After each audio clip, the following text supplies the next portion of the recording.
வணக்கம். நம்ம சேனலுக்கு தொடர்ந்து ஆதரவளித்துக் கொண்டிருக்கும் நல்ல உள்ளங்களுக்கு நன்றி. தொடர்ந்து ராகுல் காந்தி கொடுத்த ஆதாரம் இன்னைக்கு மிரண்டு போய் இருக்கிறது. தேர்தல் ஆணையம் ஒரு அறிக்கை விட்டார்னா கொஞ்சம் யோசனை பண்ணி அதனுடைய ஆதாரம் உண்மையா இல்லையான்னு பார்த்து தான் நீங்கள் பதிலளிக்க கொடுக்கணும். ராகுல் விட்ட மறுவினாலேயே இன்னைக்கு தேர்தல் ஆணையம் ராகுல் காந்தி சொல்கிறது முழுக்க போய் இன்னைக்கு வாக்காளர்களை அவமானப்படுத்திட்டாருங்கிற ரேஞ்சுக்கு போகும்போது ஒன்று தெரியுது. பதட்டம் அப்படிங்கிறது இன்னைக்கு தேர்தல் ஆணையத்துடைய கண்ணை மறைக்கிறது. கர்நாடகாவில் ஆனந்த் தொகுதியில் நடைபெற்றது என்னன்னு ராகுல் காந்தி சொல்கிறது.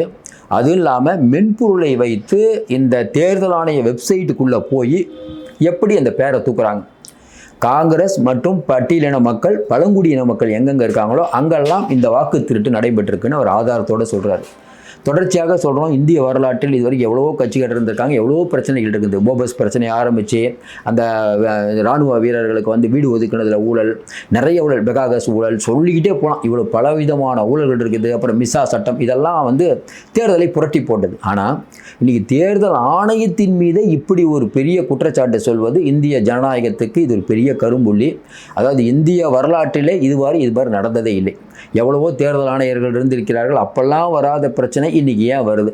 அதுவும் இல்லாமல் குரோஷி அவர்களாகட்டும், அதாலத்தாகட்டும், நிறைய பேர் இன்றைக்கி தேர்தல் ஆணையர்களாக இருந்தாங்க. அவங்கெல்லாம் பேசக்கூடிய பேச்சு, அதாவது தேர்தல் ஆணையராக சேஷன் அவர்கள் இருந்தபோது தான் தேர்தல் ஆணையத்துடைய மரியாதை, தேர்தல் ஆணையத்துடைய பவர் வெளி உலகத்துக்கு தெரிஞ்சது. அவர் கூட நேரடியாக இந்த மாதிரி அரசியல் கட்சிகளிடம் மோதவே இல்லை. ஆனால் இன்றைக்கி இருக்கக்கூடிய ஞானேஷ்குமார் அவர்கள் அந்த அளவுக்கு மோதுகிறார். வெளிப்படையாகவே பாஜகவின் பிரதிநிதியை கூட செயல்படுகிறார். ஏன் இதை குற்றச்சாட்டுறோம் இந்த அளவுக்கு அப்படின்னு சொன்னால், 2023 இதே மாதிரி வெப்சைட்டுக்குள்ளே பூந்து நிறைய பேரை நீக்கக்கூடிய முயற்சி நடைபெற்று சிஐடி ஒரு எஃப்ஐஆரே போட்டிருக்காங்க. அது தேர்தல் ஆணையம் ஒத்துக்குது. ஏங்க, இப்போ ஏற்கனவே ஒரு விஷயம் நடந்திருக்குல்ல, அந்த நடந்த விஷயத்தில் யார் உள்ளே போனது, அந்த சாஃப்ட்வேருக்குள்ளே போனது யாருங்கிறது தேர்தல் ஆணையத்துக்கு தெரியும்ல. அதை ஏன் வெளியிட மறுக்கிறீங்க? இப்போ என்னென்னா, தேர்தல் ஆணையம் சொல்கிறத நம்ம ஏன் சந்தேகத்துக்கு இடமா பார்க்குறோம்னா, ஒவ்வொரு முறையும் அதாவது அந்த ஆவணத்தை கொடுங்கன்னா அதெல்லாம் கொடுக்கக்கூடாது. டிஜிட்டல் ஆவணங்களை கொடுக்க முடியாது. ஏங்க, சிசிடிவி ஃபுட்டேஜ் ஆவணத்தை வெளியிடுங்க. ஐயோ, அதில் பெண்கள் ஃபோட்டோலாம் ஆகுது, நாங்கள் எப்படி வெளியிடுறது? இப்போ சமீபத்தில் நாடாளுமன்ற தேர்தல் நடந்தது. எங்கள் குடியரசு துணைத் தலைவர் அதில் பார்த்தீங்கன்னா ஃபோட்டோ எடுக்கிறாங்க. அதில் பார்த்தீங்கன்னா பெண் எம்பிக்கள் நிறைய பேர், பிரியங்கா காந்தி உட்பட நிறைய எம்பிக்கள், நம்ம அகிலேஷ் யாதவ் மனைவி உட்பட, டிம்பிள், இப்படி நிறையா பேருடைய அந்த புகைப்படம்லாம் வருது. அவங்க அனுமதி இல்லாமல் நீங்கள் எடுத்து அவங்க அனுமதி இல்லாமல் எப்படி வெளியிட்டீங்க? இது மட்டும் எப்படி வெளியிடுறீங்க? இப்போ நாடாளுமன்றத்தில் இருக்கக்கூடிய எம்பிக்கள் அவங்க ஃபோட்டோ வெளியிடலாமா? இது என்ன சரியான வாதமாக இல்லையே? தேர்தல் ஆணையம் நீங்கள் சொன்னது என்ன, செய்கிறது என்ன? நீங்கள் தானே சொன்னீங்க. ஏன் அந்த சிசிடிவி ஃபுட்டேஜை வெளியில்லைன்னா பெண்களுடைய பாதுகாப்பு முக்கியம். நீங்கள் பெண்களுக்கு தெரியாமல் இவர்கள் வீடியோ எடுக்கிறது பாதுகாப்பானதா? நம்ம ஒன்றும் புரியவே இல்லை. என்ன நடக்குது? இப்போ சிசிடிவி ஃபுட்டேஜுங்கிறது பார்த்தா எல்லா ஊர்லேயும் எல்லா சிக்னல் வச்சுருக்காங்க. அதெல்லாம் தப்பாது. எவ்வளோ பெண்கள் ஆண்கள் எவ்வளோ பேர் தான் போயிட்டுருக்காங்க. இதெல்லாம் பாதுகாப்பு சம்மந்தப்பட்ட விஷயம். இதில் எப்படிங்க பெண்கள் ஆண்கள்ங்கிற பிரச்சனை வரும்? நம்ம ஒன்றுமே புரியல. இப்படிப்பட்ட சூழ்நிலையில் இன்றைக்கி மென்பொருளை வைத்து தொடர்ச்சியாக அதை சொல்லிக்கிட்டே இருக்காங்க. ஒரு சாஃப்ட்வேரை வச்சு அந்த சாஃப்ட்வேரை வச்சு நம்ம தேர்தல் ஆணைய வெப்சைட்டுக்குள்ளே போய் பேர்களை நீக்கிறாங்க. இப்போ ராகுல் காந்தி சொல்கிறாரு, சூரியகாந்த் அப்படிங்கிற ஒரு பேரை ஒருத்தர் வச்சுக்கிட்டு கிட்டத்தட்ட 10 பேரை தூக்கியிருக்காங்க. இன்னொன்று ஒரு வயசான அம்மா இருக்காங்க, அவங்க பேர் பட்டியலில் இல்லைன்னு அவங்களே பேட்டி கொடுக்குறாங்க. இன்றைக்கி ராகுல் காந்தி அவர்கள் பேசும்போது அவங்களும் பேசுகிறாங்க. அந்த வீடியோவை காட்சியை காட்டுறாரு. அப்போ இவ்வளோ ஆதாரங்களை இன்றைக்கி காங்கிரஸ் கட்சி இதுக்குன்னே மெனக்கட்டு திரட்டுறாங்க. ஈஸியாக இன்றைக்கி டிஜிட்டல் இந்தியானா ஈஸியாக முடிய வேண்டிய பிரச்சனை.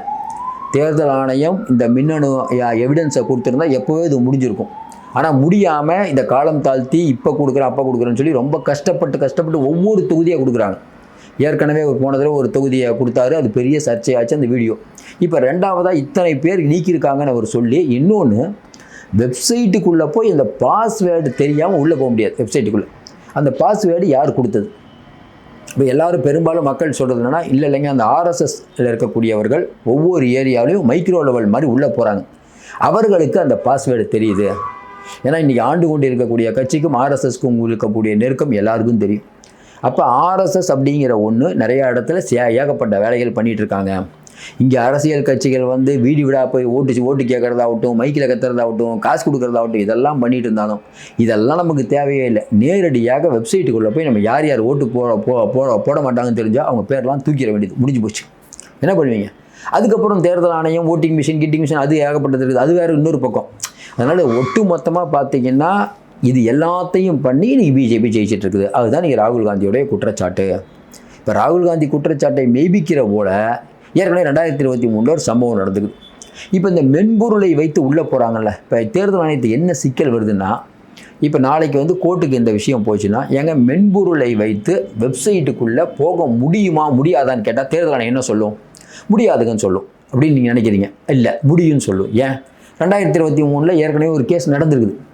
இதே போல் தேர்தல் ஆணைய வெப்சைட்டுக்குள்ளே முயற்சி நடந்தது, அது தோற்கடிக்கப்பட்டதுன்னு தான் தேர்தல் ஆணையம் சொல்லுது.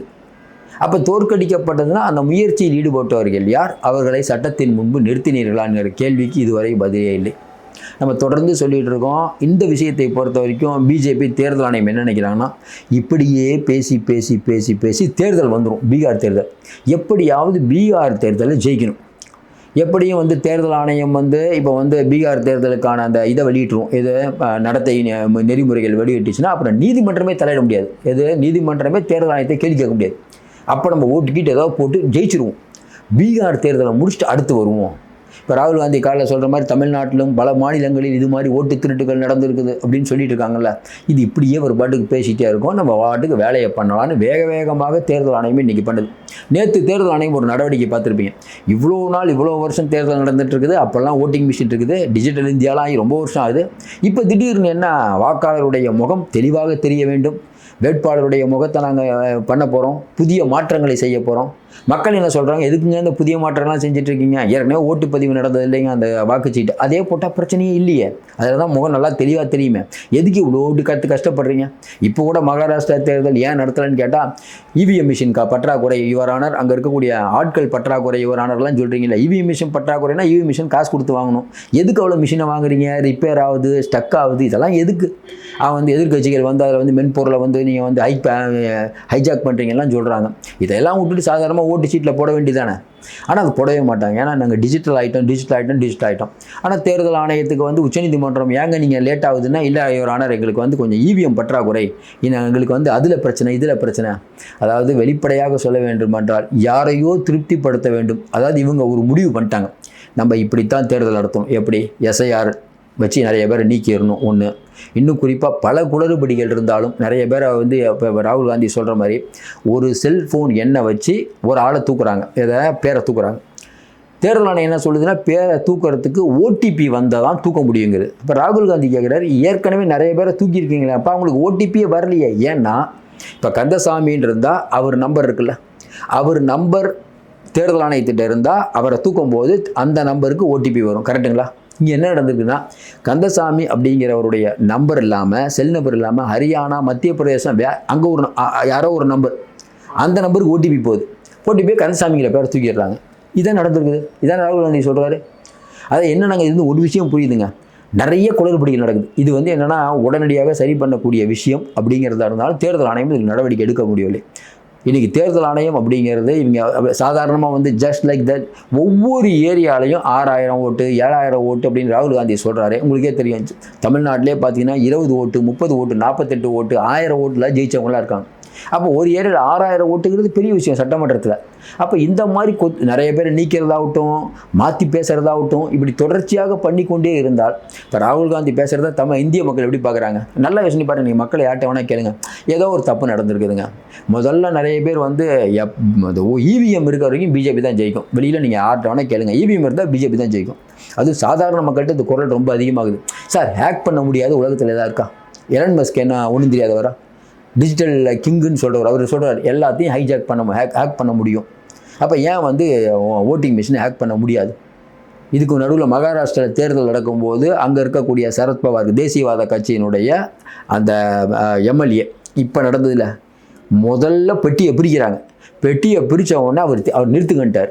ஏன் அப்படின்னா அந்த பேட்டரியை பார்க்குறாரு, பேட்டரி ரொம்ப கம்மியாக இருந்துக்குது.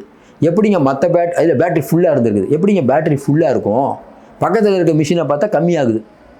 அப்போ ஒரு நாள் ஃபுல்லாக மக்கள்லாம் ஓட்டு போட்டிருக்காங்க, எப்படி பேட்டரி அப்படியே ஃபுல்லாக இருக்கும்? நிறுத்துக்கிட்டார். அவருடைய கோரிக்கை நிராகரிக்கப்பட்டு அந்த அந்த அந்த எண்ணப்பட்டு அவர் தோற்கடிக்கப்பட்டார். அவர் கேட்குற கேள்வி நியாயம் தானே. இப்போ ஒரு மிஷின் அப்படின்னா ஒரு 10,000 மிஷின் செய்கிறீங்கன்னா ஒரு 10 டிஃபெக்டாக இருக்கலாங்க. 10,000 மிஷினில் ஒரு 5000 மிஷின் வந்து பேட்டரி வந்து இவ்வளோ இருக்குது, 2000 மிஷினில் இவ்வளோ இருக்குது, மற்ற மிஷினில் இவ்வளோ இருக்குது. எப்படி வரும் அது? காலையிலேருந்து எல்லாமே 10 மணிக்கு ஆன் பண்ணி 6 மணிக்கு தானே முடிக்கிறீங்க, பேட்டரி அப்படி தான் இருக்குது, அது இப்படி போகும். கேட்குற கேள்வி நியாயமாக இருக்கா இல்லையா? இதெல்லாம் கேட்குறாங்கல்ல. ஏற்கனவே உங்களுக்கு தெரியும், டெல்லி அசம்பிளியில் நேரடியாக போய் ஓட்டிங் மிஷினை வச்சு அதை வந்து ஹேக் பண்ண முடியுங்கிறத பெரிய பஞ்சாயத்துலாம் நடந்தது. இன்னும் குறிப்பாக பார்த்தீங்கன்னா பொருளாதார நிபுணர்களாகட்டும், இந்த டெக்னிக்கல் எல்லாருமே சொல்கிறாங்க இது தவறுன்ட்டு. மறுபடியும் தேர்தல் ஆணையம் அம்பலப்பட்டு நிற்காது. எல்லாரும் வாக்களிக்க வாருங்கள், வாக்களிப்பது நம்மளுடைய கடமை, ஜனநாயக உரிமை எவ்வளோ சொன்னாலும் மக்கள்கிட்ட ஒரு சலிப்பு வரதை பார்க்க முடியுது. அட போங்கப்பா, முதல்ல யார் வந்தாலும் நமக்கு ஒன்றும் பண்ண போகிறதில்ல ஒன்று. இன்னொன்று, நம்ம ஓட்டு போட்டால் கூட அந்த ஓட்டு நமக்கு, நம்ம போடுற ஓட்டு நமக்கு வேண்டிய, நம்ம யாருக்கு குத்துறோமோ அவங்களுக்கு சேருதாங்கிற உறுதி இல்லை. இன்னொன்று, நம்ம ஓட்டிங் மிஷின்லேருந்தே நம்மளை வந்து வாக்காளர் பட்டியலேருந்தே தூக்கிடுறாங்க. இதுக்காக எதுக்கு ஒவ்வொரு ஏரியாவில் போய் நிற்கணும்?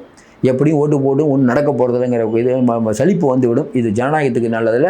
தொடர்ந்து நிறைய அண்மை தகவலை தந்துட்டுருக்கோம். தொடர்ந்து ஆதரவு கொடுங்கள். மீண்டும் சந்திப்போம். நன்றி, வணக்கம்.